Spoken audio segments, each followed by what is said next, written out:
Durante muitos anos, antes de ir ao cinema, os brasileiros se acostumaram a dar uma olhadinha no jornal o Globo, no bonequinho Viu. Pois é, o homem por trás desse bonequinho é o José Carlos Monteiro, o nosso entrevistado, que eu vou querer saber tudo o que você não viu, o que você viu, o que você pensa, como você pensa, que currículo, que homem multimídia é você, né, José Carlos? A gente pode começar falando de cinema, né, já que tem tudo a ver com o bonequinho.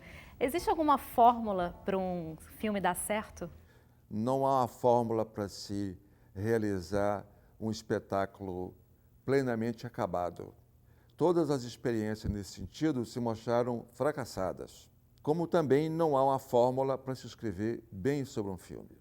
O que deve haver, mesmo quando o diretor trabalha em produção de linha, filmes tipo Z, Y, ele tem que ter paixão pelo seu ofício, pela sua atividade.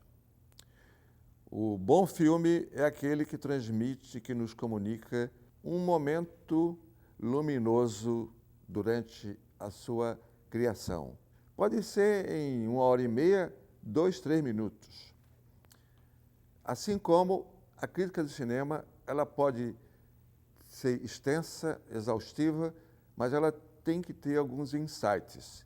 Este é o texto perfeito, escrevendo sobre o filme perfeito. A crítica de cinema, ela não tem uma receita de bolo para poder obter um produto de qualidade. Ela tem que, repito, ela tem que passar para o leitor aquilo que se chama paixão, entusiasmo, mostrar que o crítico foi contagiado pela visão do filme. Que pode ser um filme, um criminal, um filme musical, um melodrama, um filme épico. Tem que existir uma conexão apaixonada entre a obra e o espectador, no caso, o espectador privilegiado, que é o crítico. Agora, justamente por se tratar de paixão, eu imagino que deva ser complicada a relação entre o crítico e os cineastas. Você já sofreu alguma reclamação? Tem alguma história para contar em relação a isso? Os diretores, os cineastas, os criadores, adoram quando você elogiam, quando você aplaudem, quando você bota o boneco aplaudindo de pé. Eles adoram, mas reconhecem muito menos essa aclamação do que quando você espinafra um filme. Entrei para a equipe de crítica do jornal o Globo, onde tinha profissionais brilhantes, críticos como Fernando Ferreira, Miguel Pereira. Entrei porque como eles disseram, você trabalha no jornal o Globo como editor internacional, mas você foi crítico a vida inteira. Então não podemos abrir mão de sua participação. Aí eu lembro que eu entrei para esta equipe, muito orgulhoso, mas já tinha escrito textos avulsos, independentes, para o jornal Tribuna da Imprensa. No Globo, como a audiência é muito mais ampla e como o bonequinho tinha um peso fantástico, a gente tinha muitos pruridos, muitos cuidados em relação à avaliação dos filmes, sobretudo os brasileiros. Quando você critica um filme estrangeiro, você está distante do centro irradiador de emoção, de alegria, que é o filme. Mas quando você faz uma espinafração de um filme brasileiro, sabe que vai encontrar na esquina, vai encontrar num restaurante, num evento social e cultural, o diretor. Muitos e muitos anos eu fiz críticas de filmes brasileiros, estrangeiros, mas de vez em quando o crítico se equivoca, ele lamentavelmente se deixa contaminar pelas más paixões e aí fala mal de alguns filmes, de alguns diretores. Eu lembro que quando eu fiz uma resenha do filme Pindorama, do Arnaldo Jabor, eu botei o boneco dormindo. E era cinema novo, era momento de luta político-cultural e não podia, de forma alguma, ser desqualificado um filme como Pindorama, mas desqualifiquei. Ele não gostou. Quando, anos depois, eu fiz uma crítica de A Dama do Lotação e botei o boneco dormindo, o Neville de Almeida ficou alucinado. É uma das maiores bilheterias do cinema brasileiro. O cara bota o boneco dormindo no Globo. Aí eu falei, pô, e daí?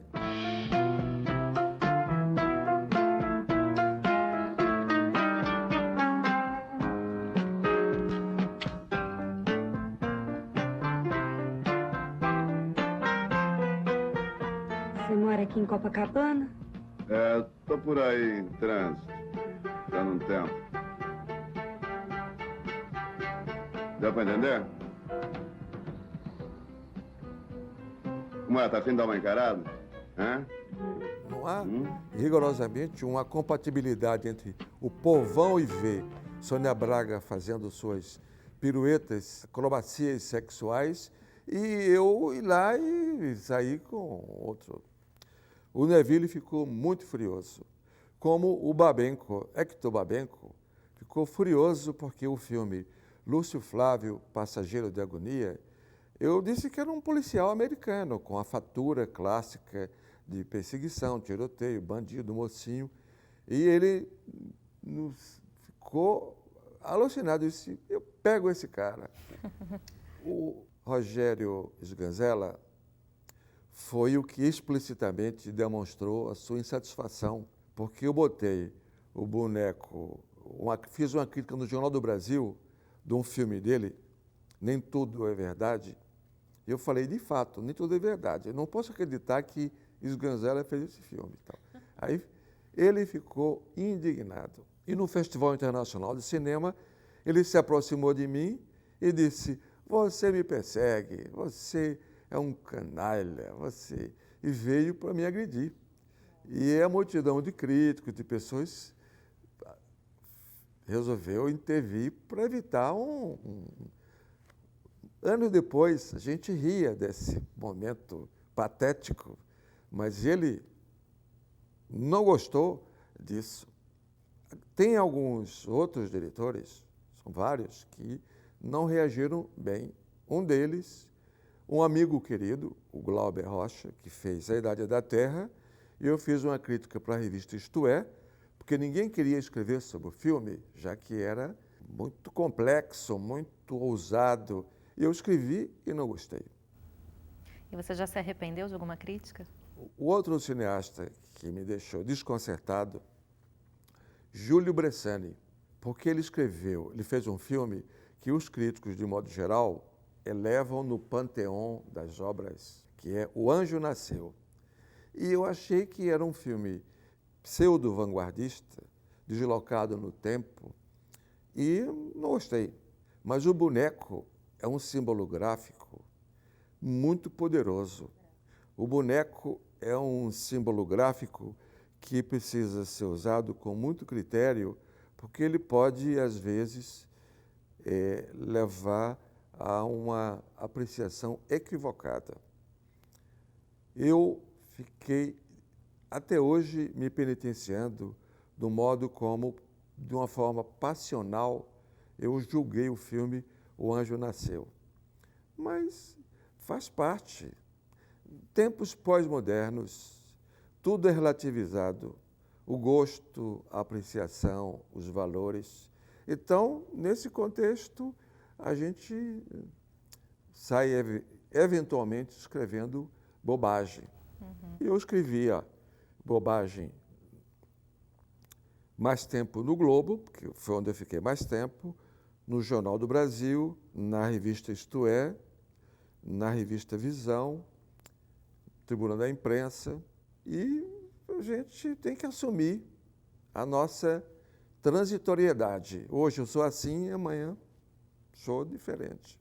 Agora, é tão bom quando a gente vai no cinema, assim, não esperando muito de um filme, ele surpreende a gente, né? Como é que você está vendo o cinema atualmente, os filmes de atualmente? Eles estão melhores por conta da tecnologia e tal, mas ao mesmo tempo eles estão piores em termos de emoção, de paixão.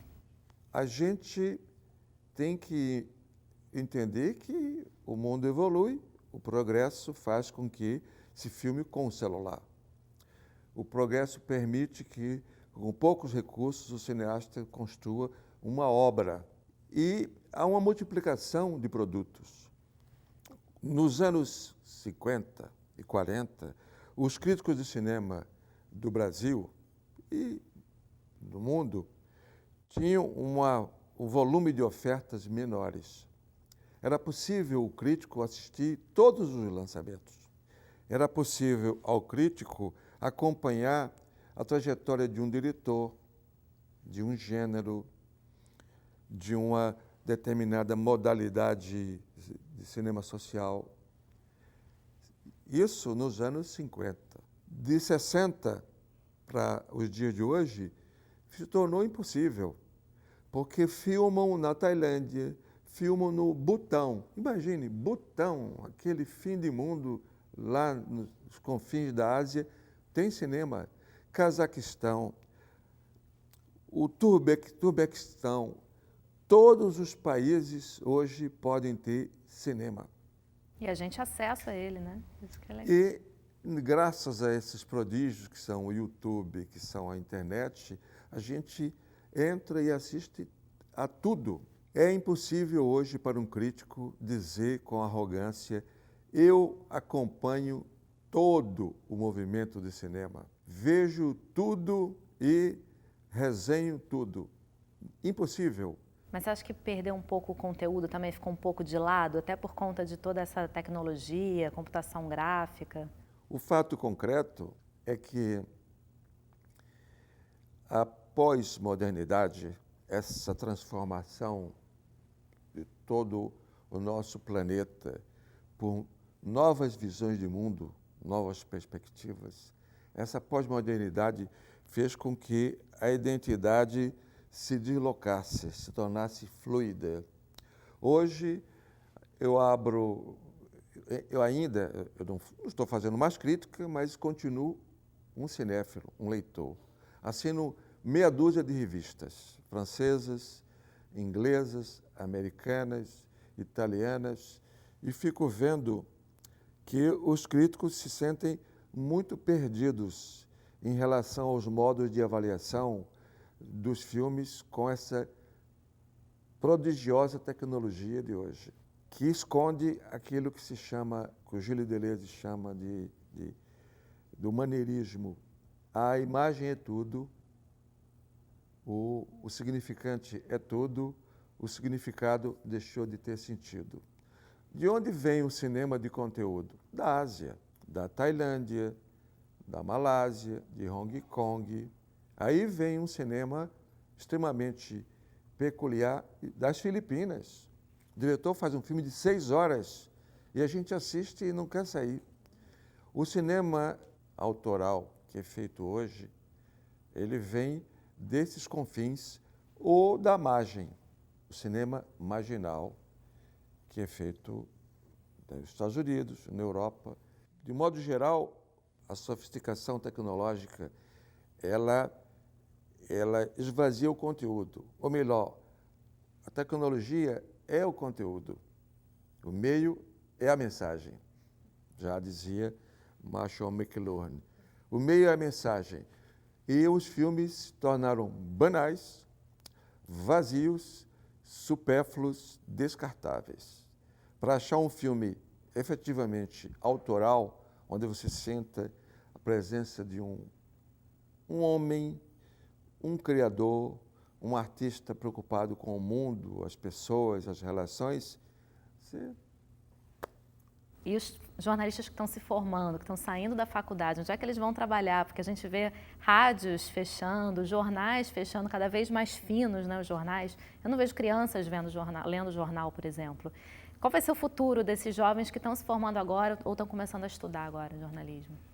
Os jovens que estão estudando em escolas de comunicação para entrar nesse universo do jornalismo precisam levar em conta que eles devem encarar o desafio de adaptar a sua inquietação pela notícia, pela informação, sua vontade de servir a comunidade como um homem que colhe notícias, que escreve, que divulga, ele tem que ver que tem outras mídias.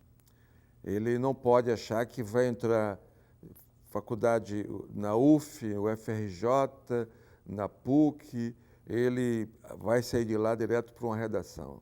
Ele vai sair direto para um outro universo, o universo da informação que pode levá-lo para jornal, ou para televisão, ou para outras mídias alternativas. Eu fui presidente do Sindicato dos Jornalistas, numa época em que tínhamos 12 jornais, 15 jornais no Rio de Janeiro. 15 jornais. Quando tinha assembleias da categoria, recebia no auditório do sindicato gente de todos os espaços. Hoje, o sindicato nem existe. Como o Globo é a mídia única, exclusiva, hegemônica, que jornais tem? O Dia Extra já é um braço do Globo. Então, as pessoas têm que considerar que não há espaço profissional suficiente para tantos jovens que se formam anualmente em faculdade. Não há mais a visão romântica, aventureira do jornalismo. Eu quero ser correspondente e tal. Porque lá fora tem dezenas de pessoas com celular que transmitem dos campos de batalha na Síria, no Afeganistão, no Iraque.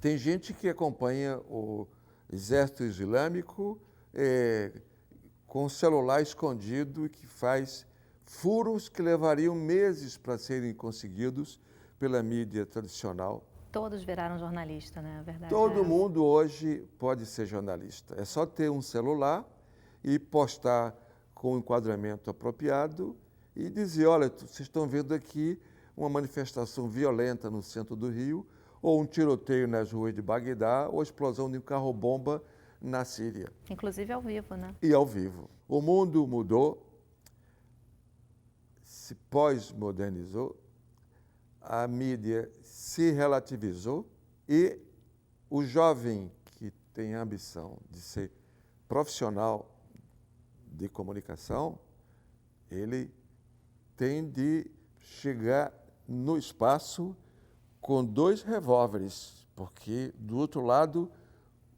o vilão está com uma AR-15.